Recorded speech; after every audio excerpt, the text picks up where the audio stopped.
It's CCSD Today with your host, Erica Taylor. This week, we visit Burke Middle High School. Hear our exclusive interview with Principal Maurice Cannon. And we learn all about a very special dedication to the school. CCSD Today starts right now. Happy New Year and welcome to CCSD Today. I'm your host, Erica Taylor. Today you'll learn all about Burke High School, a legacy built on excellence to educate, explore, and empower. Stay tuned, you'll hear from Principal Cannon and learn so much more about what Burke High School has to offer. I'm Jenna Dewan Tatum. I'm Julia Ormond. I'm Machen Amick. And I'm Rachel Boston. Every 2 minutes, a woman is diagnosed with breast cancer. Breast cancer will claim over 39,000 lives this year, but that won't be me. Or me. I won't let that be me. The end of breast cancer starts with me. And you. And you. And you. Go to mylifetime.com to get informed and involved. Brought to you by Cruise Chevy. You've got a friend in the car business. Welcome back to CCSD Today. I'm your host, Erica Taylor, and now you'll have an opportunity to hear from the principal of Burke High School, Mr. Maurice Cannon, who's going to tell you how proud he is, his administrators, staff, students, parents, and the community are that for the first time ever, Burke High School has received the rating of average. Hear from Maurice Cannon. Burke rising its achievement level to average from at risk is spot on to reaching the vision of 2016. The superintendent has articulated primarily the necessity for us to close the achievement gaps between students who are traditionally underserved or underperforming students. And considering the demographics of Burke Middle and High School, although our student body population is primarily of one racial or ethnic makeup, still we're closing the achievement gap between students within this setting as compared to students in other settings, thus hitting one of the targets that the superintendent has, as well as us reaching academic performances of reducing the number of at-risk schools for Vision 2016. The superintendent has the desire that none of Charleston County schools should be labeled, will be labeled at risk. So definitely we're hitting the target there as well, and not being an at-risk school, but an average school and on our way to good. Our students accomplished a great task. And the faculty and staff members here at the school also were elated to receive that news. And of course, it's no secret that for years it becomes burdensome when you hear over the course of many years that you're at an at-risk school or students are not performing at a high academic level. Then people begin to feel as if they are not reaching levels of high expectations and the like. But when we receive that news that we move out of that at-risk category, the enthusiasm really sparked throughout this building and ignited a flame that is still on fire right now with the attitudes and the demeanor and just the withedness that the students are getting within themselves, knowing that although they are presented with many tasks, many struggles, but they can overcome those obstacles to reach academic success. And now from the state level, having been acknowledged that you guys are really increasing in your academic abilities, then the students are desirous not to go backwards, that they want to continue achieving and going full steam ahead. What we're seeing now from the outcomes of the newspaper and the not so positive media, someone's quoted in the paper of saying too little, too late. Someone else is quoted in the paper of saying no one chooses to go there, no one wants to send their children there. Even with that, and students have read that, and they've come to us with concerns. They also have shared with us, Mr. Cannon, are they going to close Burke? Are they going to close Burke? Because they're reading this information in the newspapers, their families, they're reading this information in the newspapers. And I had to share and reassure them that no, we're not looking at the school closing. at all, and it was reassuring to hear from the superintendent, and she's quoted in an article as well, saying that closing the school will not be the best course for us to take. We're able to increase the academic rigor and performance and continue to improve with what we have already accomplished, continue to improve without closing the school necessarily. And with that, what I'm seeing from the students is that true bulldog tenacity coming through, that fight that's within, to continue to prove to the critics around them that they're not attending a poor school or an at-risk school, that yes, celebrate us for the accomplishments that we're making, but also join us and support us and not to continue to tear us down. There's some hurt from the students that after all that we're doing and we're pushing and we're fighting, and it was said that this school should not be an at-risk school, and Mr. Cannon, we worked hard, but how can people still think of closing our school and moving a different school, a school with a name, moving that program inside of our school? What's going to happen to us? So that was heartening to hear students say this, but also, again, igniting that fire within them to continue to fight and to show that they're all somebody. No one, that whole idea of no one or nobody wants to go to Burke. Well, the kids are saying, no, we're somebody, and we're the ones who are going to be committed to moving the school ahead. I think that the rise from an at-risk level to an average level is wonderful, and it encourages our students a lot. When Mr. Cannon came back as principal, he was always encouraging us to do better because our school is at a risk of closing down. And I think he just instilled in the students a pride because they really wanted to be a part of the school. So yes, we have done a great job, and the students are very proud to be here, and we're going to keep on working to get all the way up to the top.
The law firm of Young Clement Rivers has been serving the Charleston Low Country since 1968. All of the lawyers of Young Clement Rivers are proud to be partners with the Charleston County School District. We're convinced that the hard work of the school district employees and staff prepares our young people to face the challenges of the future. We look forward to continuing our partnership and in helping the school district to meet its standard of excellence.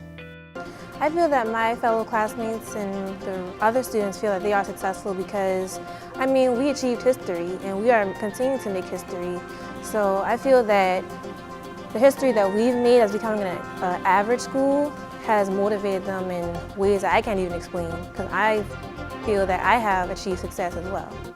My success with the school and the success that we're seeing is, number one, or the first credit, is that it's not a one-man show. It is a team of individuals who we've assembled to work aggressively to empower the students to see within themselves their own abilities. That's something that's been here for quite some time, the abilities of the students to perform and to achieve at high levels. Yet whether or not they saw it within themselves is the question. And we spend a lot of time with students to motivate them to celebrate the small stuff. And knowing the more that we celebrate the little things, the more that they will continue to achieve, the higher their achievement will be. And that will lead us to the big stuff for celebrating. So yes, we're going to celebrate you turned your homework in on time. Yes, we're going to celebrate that you made a passing grade on that test or that assessment. We're even going to celebrate that you came to school today. And through those opportunities, that's showing the students a more of a connection of caring. But this work did not just start with the Cannon administration. I believe foundations have been laid even before my administration here, but the previous administrations have served as launching pads, and I've been here through the years. For about 9 years now, I've been on and off this campus and always checking in on the progress of the school. And I've learned where the landmines are. I've learned where the gaps are. I learned where the supporters are and who our supporters are, friends and foe, and have benefited from that knowledge and coming with a real foundational knowledge of Burke and the community of Burke. I taught here for 2 years, and after teaching here, I moved into administration here on this campus with the Goodloe Johnson administration at the district level, and Charles Benton was the principal here. And what a dynamic team that I was able to be involved with Mr. Benton, and to have the chance to learn from a seasoned administrator through the lens of me being an assistant principal first year AP, and spending many evenings in his office, picking his brain, getting different ideas, different suggestions, and learning from his successes that he's acquired throughout the years, and to use that information as well as my own information and my relationship with others in the community, to use all of that information to benefit the work that we're doing with our students. And that makes a difference. I feel as if it's very difficult for someone who is new to Charleston, new to the area, new to the environment, to be as successful working with our students. You may know education, we may know educational jargon and that kind of detailed information, but working with the students of this community really takes someone who is connected with wanting to learn as much as you can about the children of this community and their families. And that's the administrative team that I have with me here at Burke. It's in the heart of this community. I think it's very palpable. It's very, it's something that you can actually breathe, you can touch, you can see it in the eyes of so many who've passed along these halls or the halls that existed years ago. And I think it's that beating, it's a cadence of Burke and the name of Burke and how reputable it is throughout the state of South Carolina and beyond that that causes that pride to permeate from year to year to year.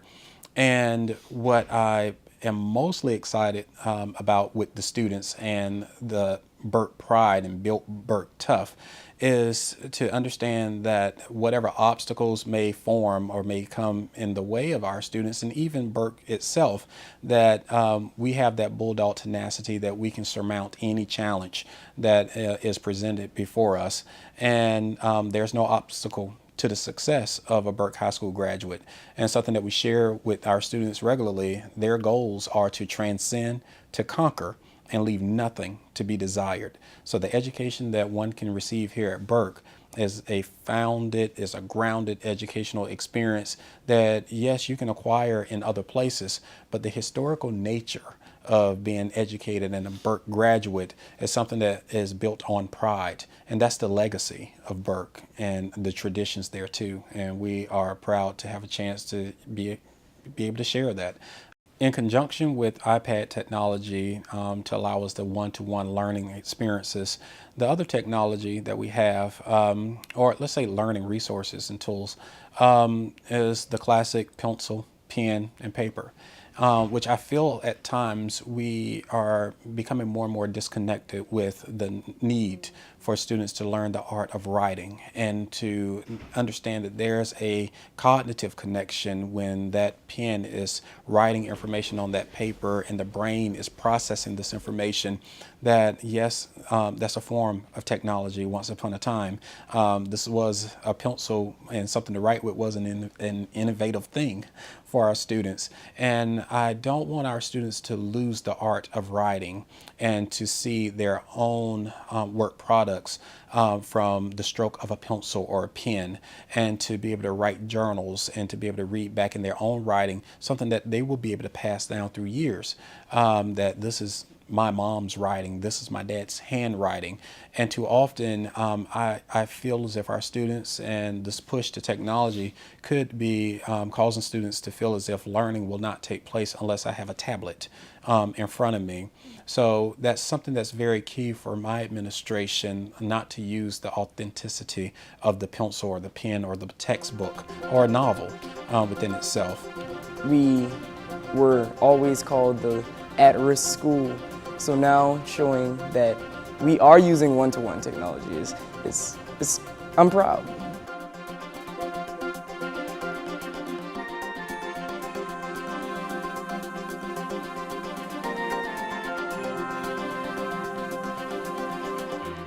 The law firm of Young Clement Rivers has been serving the Charleston Low Country since 1968. All of the lawyers of Young Clement Rivers are proud to be partners with the Charleston County School District. We are convinced that the hard work of the school district employees and staff prepares our young people to face the challenges of the future. We look forward to continuing our partnership and in helping the school district to meet its standard of excellence.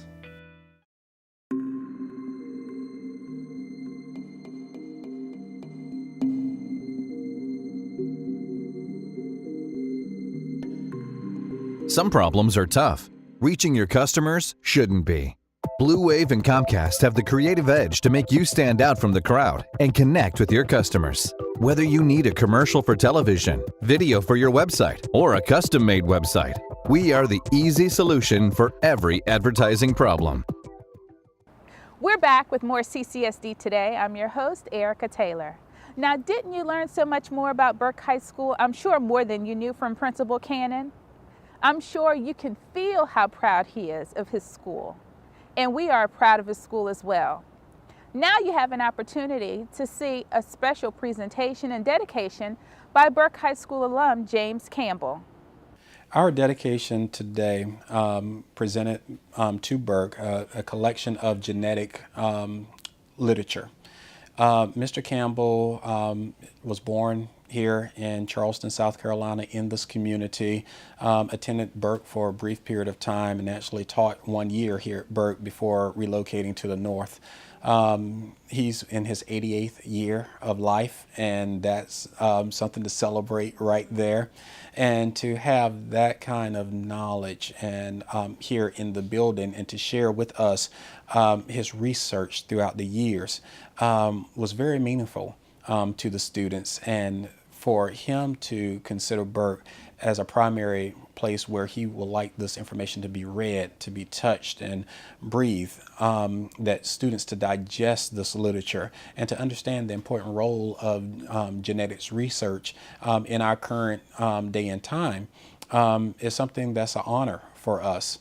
And I do know that it's a part of that Burke legacy that's allowed him to share this information with us. And he also shared this information through a dedication in the name of his deceased daughter, Kenyatta Du Bois Campbell. And what an awesome opportunity for the students here to be not only connected to the history of Burke through Mr. Campbell's generosity, but to the future of their own lives and to the lives of this world around us, and studying and breaking down genomes and understanding the importance of genetic study here in our society for curing diseases, for creating new life. how relevant that is, that in order for us to create something new, we must be connected with our past. And that's what this dedication ceremony did for us today, and the students received that message very well. In the early stages of our development in terms of educational institutions in this country, we saw the hand is separate and the mind is separate. And we developed industrial schools, and we developed what was called normal schools. It was late before we realized that there's a connection between the hand and the brain. That it is through the hand and through work and the making of tools that the brain develops. And it's in that development that Burke and Avery figures in the history of this community, in the consciousness of African Americans, and in the challenge that they face today to move to another level in terms of what's happening in genetics, in studying and understanding and mastering genomes, and working with not only human genomic material, but animal genomic material and plant genomic materials.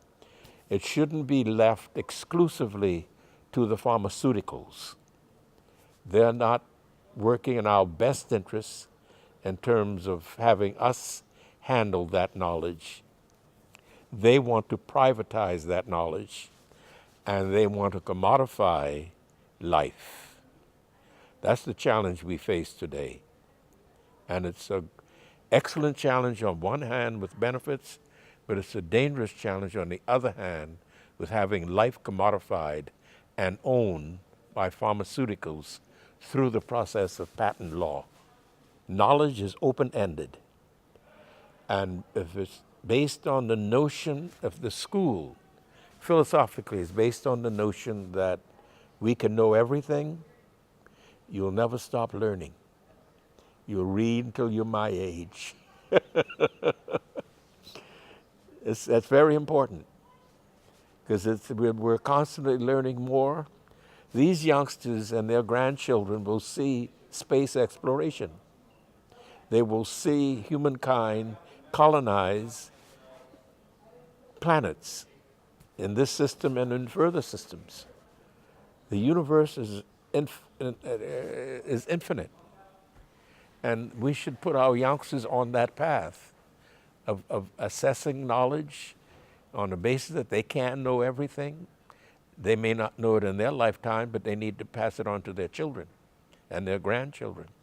So the key thing out of this introduction to genetics and the genome, I would like to see a nurturing and a piquing of their curiosity. I am very proud to be a Burke Bulldog. I mean, most of my family are alumni of Burke High School, and I'm just honored that I have achieved history with Burke High School. I feel that I am stepping in the right direction.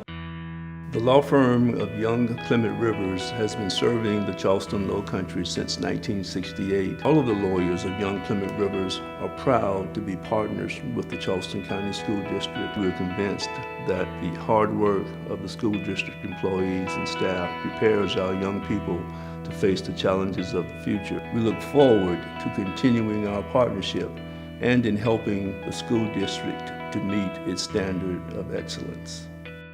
So there you have it, Burke High School, a legacy of excellence built on pride to educate, explore, and empower. You've been watching CCSD Today. I'm your host, Erica Taylor, and we'll see you next week.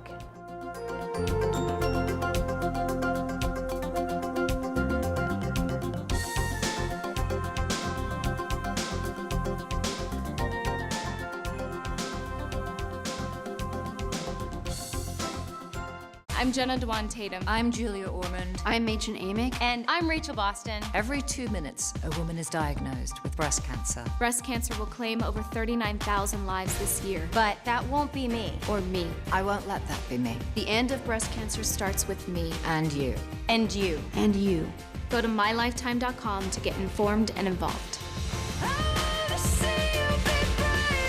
Locally sponsored by Ford. Ford is in the race for the cure. Here's a question for you. What does this look like? It may look like a blank screen, but it's really an opportunity for you to reach your customers with a great television commercial, video for your website, or website design. Comcast and Blue Wave Productions can create the right message to get you noticed. Call today and take the opportunity to make your business stand out from the crowd. The law firm of Young Clement Rivers has been serving the Charleston Low Country since 1968. All of the lawyers of Young Clement Rivers are proud to be partners with the Charleston County School District. We are convinced that the hard work of the school district employees and staff prepares our young people to face the challenges of the future. We look forward to continuing our partnership and in helping the school district to meet its standard of excellence.